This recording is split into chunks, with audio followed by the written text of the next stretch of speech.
Welcome to In the Zone. I'm your host, Theo Vela. And there was a lot of headlines around the football world this past weekend with heated rivalries in college and shocking reunions in the NFL. And with a new round of MLB playoffs to talk about, we'll get right to the action. In the Zone starts right now.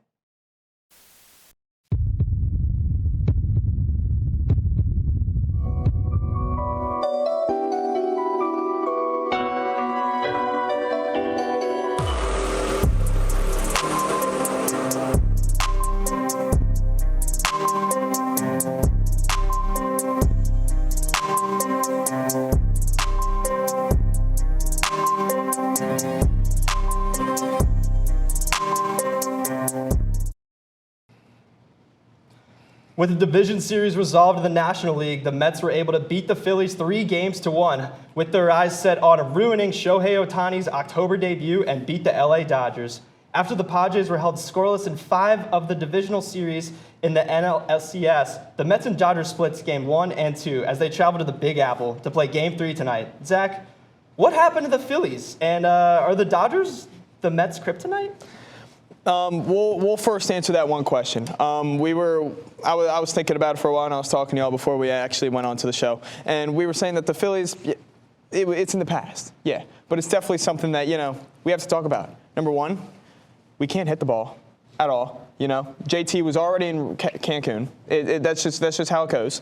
The bullpen was god-awful, but that's been something that's been going on for the past few years. It is what it is. So I hope you don't mind. I actually ended up bringing a helpful tool for us. So I have this bat, right? I'm not going to hit you. I'm going to show you exactly. Hopefully JT's watching, or maybe Trey or something, right? Or Bryce Harper. Anybody. Pretty much anybody. Anybody. So what you want to hold it in your hands firmly, and when you see the ball, the one that you get paid $300 million to hit, a lot of money. You simply just make contact with it, okay? Make things happen. The one thing that was driving me insane with Bryce, he was going up trying to make too many things happen.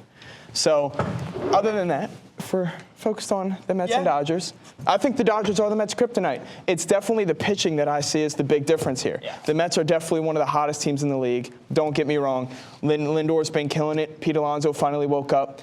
That pitching's going to catch up to him. I mean, we saw it in Game 1. They were held scoreless. Flaherty had a great game, and I just don't think that the Mets can be able to pull it out. So I'm going to go with a different stance. By the way, that was awesome. But to go in, first off, this series is definitely going to go back to LA. This is going 6 or 7. Both these teams, they're going to be very competitive. Even though games 1 and 2 really weren't close either way, you feel like as this series goes on, there's going to be great games. The one thing about the Mets is, and you saw it in the Phillies series and then obviously in the Brewers series, when they are in tight games, they always find a way to pull it out. For one, they're just scrappy, and 2, they kill your bullpen. Every time. We saw it at the Phillies. That ERA is not great for the Phillies. It was not great. They're good at small ball. So you can't do that. But the Dodgers, to me, they go as far as their top 3 goes. Mookie, Shohei, obviously, and Freddie Freeman. Those are their big paid guys. Those are their top players. And as far as they go, that's how far that team will go.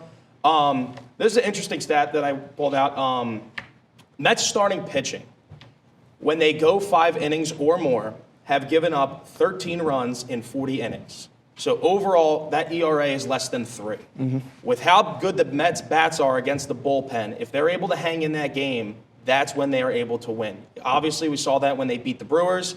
Obviously, we saw that in Game 1 against the Phillies, where they just went ballistic in Game 1 in the 8th inning. They're also great at 2-strike and 2-out pitches because they have a good approach of being able to hit the ball all across the yard. And I do think the Mets will probably find a way, because they're just so scrappy, to win this series. Yeah.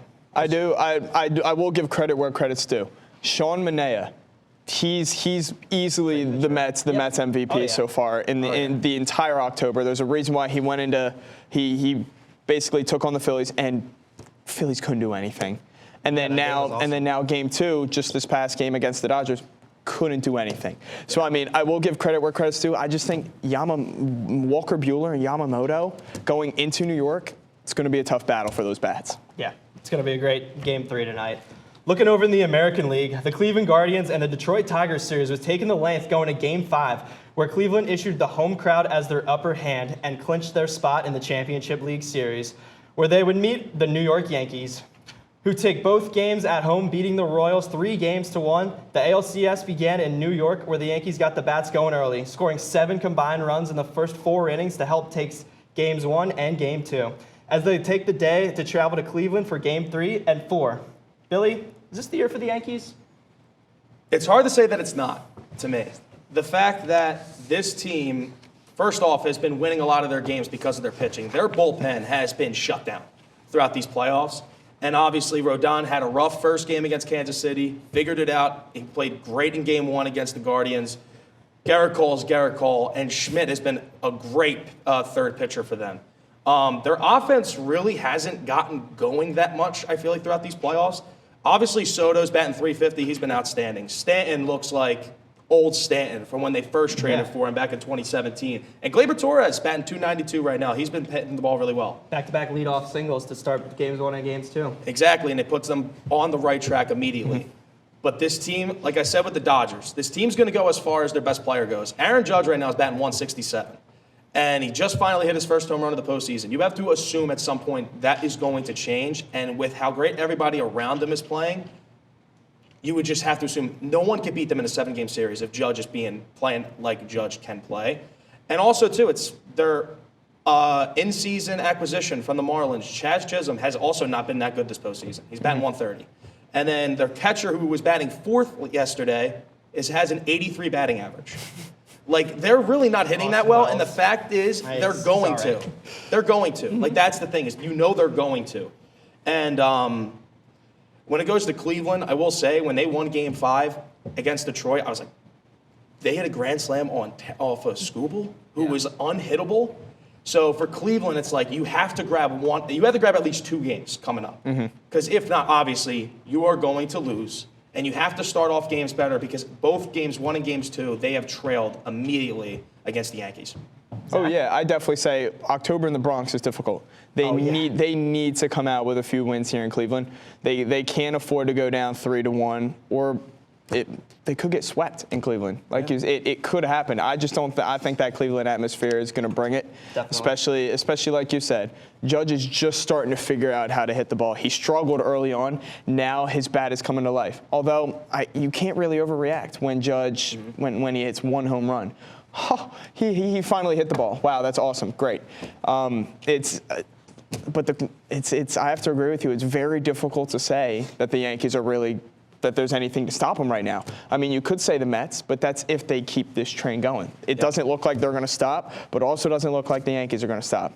If anything, I'm thinking a Subway Series, World Series is what we're looking at. I fully believe that too. I mean, if you think about it this way, the Yankees finally now are starting to hit the ball well. They're starting to actually put together good at-bats. They're starting to put together good walks, good steals, and they're actually starting to feel like the New York Yankees in October. And it's very, very close right now. But, I mean, if you think about it, 1 earned run through the whole entire playoffs for that Yankees bullpen. In all of the games that they've played, 1 earned run through pretty much 6, 7, 8 games is an unheard of stat. And I really do think it's going to be Mets-Yankees. I'm going to be completely honest with you guys. I feel like it's going to be Mets-Yankees. Who knows? You never know. It's the playoffs. A lot of stuff can happen. A lot of good things can happen. People could get hurt still. People could do a lot of things, but it's going to be a great series. It's going to be a great, last championship series. This past weekend for college football was one for the books. We saw ranked conference play all day long with 4 games involving ranked opponents going to overtime. Possibly the best of the bunch being the first game of the season between 2 top 3 teams, number 2 Ohio State and number 3 Oregon. In a back-and-forth electrifying game, Oregon was able to pull out the win at home due to the game-ending slide by Will Howard. Billy, we're 7 weeks through the season. Was this game of the year so far? I believe it was. It was a great game. It's hard to say no. I want to also point out, Bama and Georgia was also unbelievable, too, and I feel like that needs to be put into the conversation as well. Just 2 great SEC teams again. Oh, my God. Going at it. And now we got 2 great Big Ten teams, which is weird to say still. But what I will say is, number 1, Ohio State is, to me, still one of, if not the best team in the nation. I know they just lost, and I'm just saying, going to Eugene is a tough atmosphere. and having to go all the way across the country and literally Yeah. losing because your quarterback slid 1 second later than he should have, they would have won that game. Let's be honest, they were well within field goal range. I mean, you can't always say the kicker's going to make it, but they would have won that game, in my opinion. But both quarterbacks, Dylan Gabriel, Will Howard, both over 300 yards, both threw for 2 touchdowns. And they both were outstanding. And another thing, too, is, and like I said before, with Ohio State being great, I do believe that this was a neutral site game, which at some point I feel like these two are going to meet each other again, whether it's Big Ten championship, whether it's in the playoff. I do think Ohio State would beat them the second time around. But my biggest concern with both teams is those defenses did not show up. Combined, both teams had 963 yards. Can't win a football game. No, not at all. And it wasn't like, it was only the pass attack. Both teams ran for a lot of yards, at least 140 for both of them. So that just can't happen. And but what a game. Oh yeah, I agree. Defenses were non-existent that entire game. I mean, it was back and forth for a reason because Ohio State offense and Oregon offense could do whatever they wanted. Yeah, pretty much. Although I think it's also important to highlight that Ole Miss LSU game was another great SEC matchup. Again. It's something about these SEC games, especially when a team goes into overtime. And the Big Ten was a great game. I think this Ole Miss LSU was something that was must-watch TV. If you had to choose one, Ole Miss LSU in that atmosphere in Death Valley, that's got to be the winner. I mean, Nussmeier played great. He outplayed Jackson Dart, who was somewhat in Heisman conversations. Now it's gone. I mean, with Ashton Genty and Travis Hunter, it's tough to really choose a quarterback now.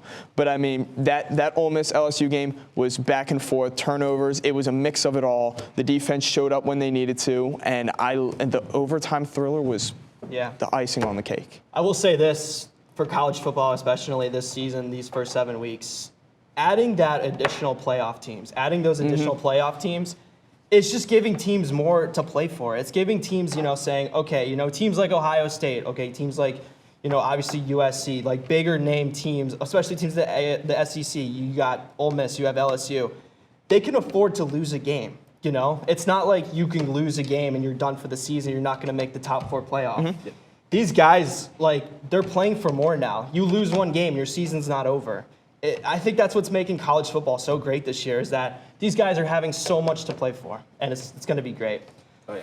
There was another Big Ten matchup that set the tone for the Saturday slate with number 4 Penn State traveling to the Golden State, coming back from a 14-point deficit to take down the USC Trojans. We also can't forget the SEC with thrilling down-to-the-wire game in Tennessee, Louisiana, and even Alabama.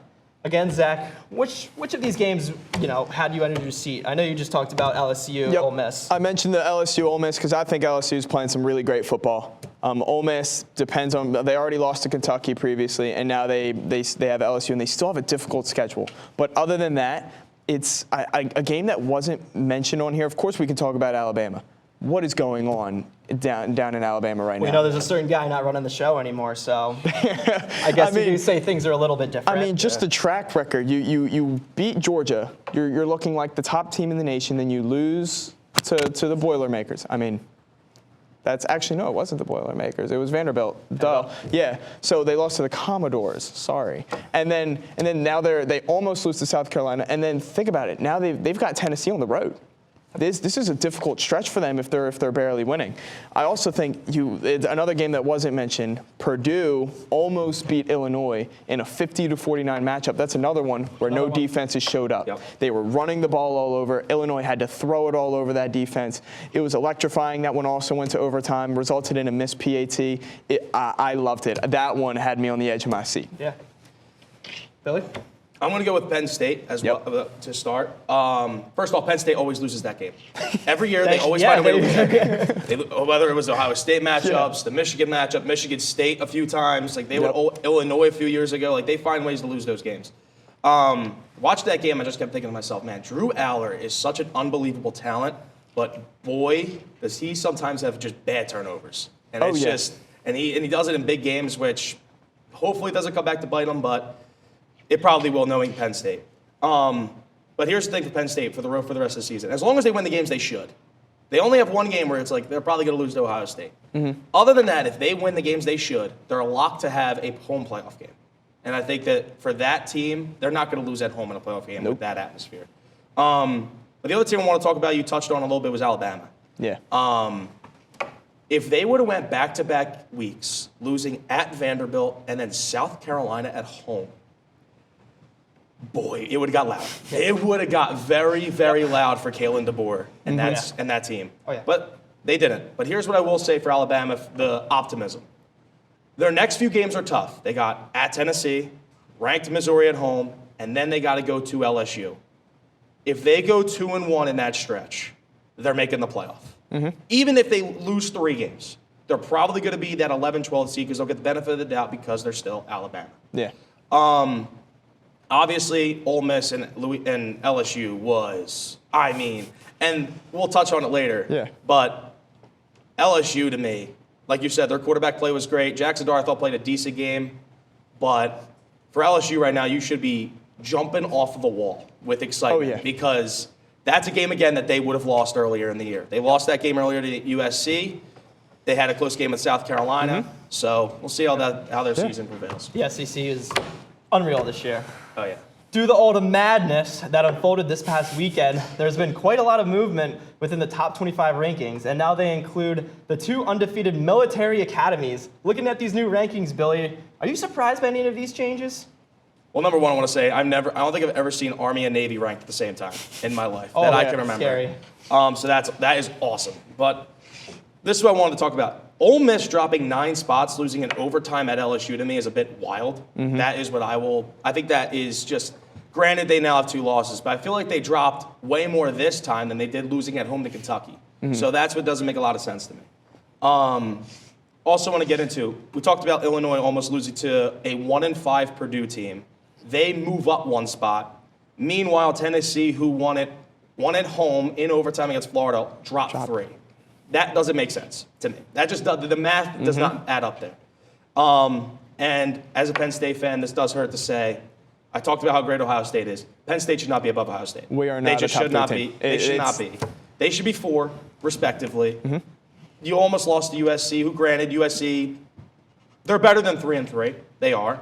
They've lost a lot of close They games. just had a tough schedule. I know they lost at It's like, Michigan. the first Big Ten season, you're traveling across the country, like your first 5 games of the season. Like, those guys are not used to that. It's Not at just all. wild. Like, and think about, like, again, like the Big Ten and SEC now changing.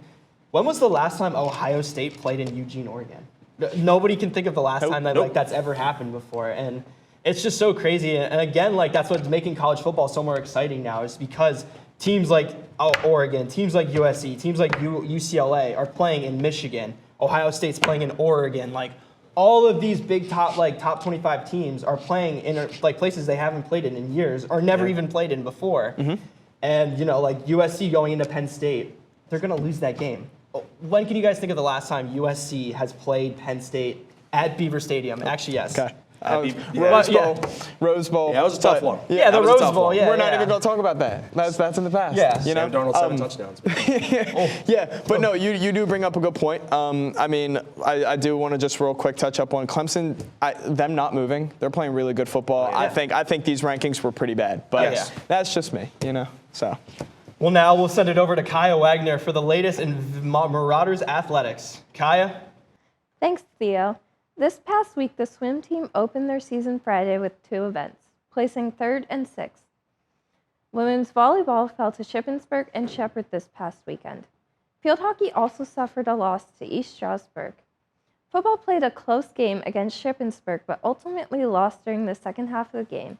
Both men's and women's golf competed at the Bloomsburg Invitational, and women's golf also competed at the Lebanon Valley College Invitational, bringing their season to an end. Women's golf secured first at both invitationals. Men's golf got second at the Bloomsburg Invitational and is preparing to compete Saturday at the PSAC Championships. Women's tennis closed their season with a loss to Damon, but men's tennis finished their season strong with a win over Damon. This past week, both men's and women's soccer competed in doubleheaders. Men's soccer secured wins over Shepherd and Mercy. Women's soccer also secured 2 wins against conference opponents Lock Haven and Mansfield. Women's soccer forward Aubrey Strohecker had 2 goals, a game winner, and an assist, which earned her PSAC Athlete of the Week. Now let's send it back over to the desk. Theo? Thanks, Kaya. Changing our focus to games around the nation this past Sunday, where the NFC East struggled with a combined 1-3 record. The Washington Commanders went into Baltimore and couldn't contain Lamar Jackson and Derrick Henry, losing 30-23. The Cowboys got embarrassed by losing 38 on Jerry Jones' 82nd birthday, and the Giants only scored one touchdown in prime time against the Bengals. The only win from the division coming from a tightly congested game in Philadelphia, where the Eagles pulled out a win against the struggling Browns. And Nick Sirianni made sure the fans knew it. Billy, the Commanders still sit atop the division with a 4-2 record. What do you make of the division after last week's performance? So I want to start off with Washington. I thought their performance against Baltimore was very impressive because the Ravens right now are playing like the best team in the NFL currently. I think by the end of the year, it still probably will be the Kansas City Chiefs. But right now, it is the Ravens. But I think right now in this division, it's not even close. Washington has the best coaching staff. They look prepared in every game. And they have the best quarterback in the division right now. It's not even close. Talk about the Eagles real quick. They could have won that game probably by 2+ touchdowns if it wasn't for Myles Garrett being a superhuman. That block kick was unbelievable. Defensive Player of the Year for how many years straight? 2 years in a row for last couple Until of years. Aaron Donald started to take over. Yeah, he's ridiculous. And then the Cowboys, they are just not good to me at all, and I'll get into them quickly. And the Giants' offense is just not that good at all. They can't really move the ball. Obviously, when Malik Neighbors is healthy, they'll be good. But that defense, they probably have the best defense in the division, honestly. They're very good. They give everybody a tough time. But here's what I want to say about the Cowboys. Coming up, their schedule is at the Niners, at the Falcons, Eagles, Texans, at Washington, and then they have the Giants on Thanksgiving. I think realistically, they're going to go 2-4 in that stretch. Yeah, I realize I don't see them coming out over 500 in those Yeah. 6, 7 games. And that's best scenario. I think they go 3-3. Best scenario, they're 3-3 in that stretch. They cannot stop the run, and they also cannot run the ball at all. And obviously, you could throw on them too. Lamar had a great passing game against them. Jared Goff threw the ball. Even Daniel Jones had a great game against Dallas. The one thing they're good at is they can throw the ball. But when you are completely Dak reliant, let me ask you real quick, Dak quarterback, where do you have him? Top 10, top 15, like maybe top 5? Top 32. Top 32? He's scratching the surface of top 15. I wouldn't say he's there, but he just needs to start doing stuff. He needs to start being the leader that he's meant to be for that Cowboys team. You know, obviously you don't have a really good run game. Tony Pollard he's still hurt. He doesn't run the ball anymore.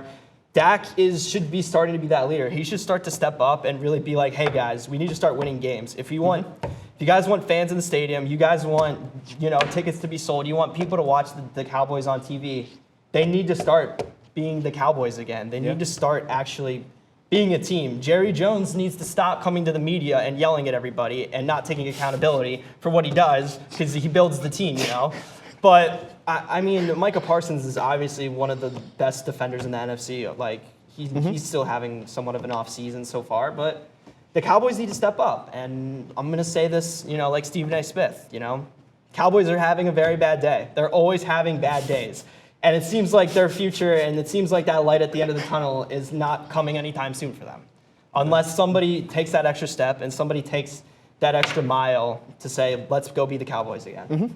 And I don't think they have that guy on that team. They really don't. No, they don't. Like I said, Dak should be that guy for them, but It's not good enough. He's weak-minded. He doesn't have the guts to lead a team like that. And just like the Eagles and I would say the Commanders and even maybe the Giants sometimes, you have guys like Jaden Daniels, you have guys Saquon and Jalen Hurts who step up in those big-time moments. They need to step up. The Cowboys need to step up. Yeah. I'm just going to leave it at that. If they want to continue to be a good powerhouse in the NFC. Yeah. They had their opportunity in the offseason. I mean, it's kind of like a conversation piece that we could talk about the Commanders. I had it somewhere here in my notes. Oh, right here. Yeah.